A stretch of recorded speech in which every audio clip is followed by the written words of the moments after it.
Hi, it's Nina. Hello and welcome again on our Reno channel. And in today's video, we're going to talk about how to make Telegram group public. So let's get started.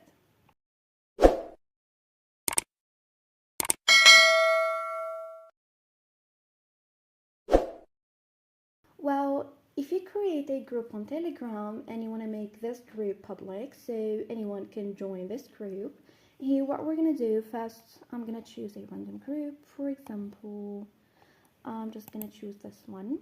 So we're gonna first tap on the name of the group, and after that we're gonna tap on this little pen. So as you see here, we have group type. Mine is private, so we're gonna tap on it.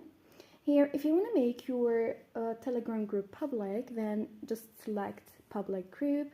So public groups can be found in search. Chat history is available to everyone and anyone can join. So here, if you want to change your group type from private to public, just select public group, and then once you're done, then just tap on the check mark from the top right corner, and like that your Telegram group is gonna be public.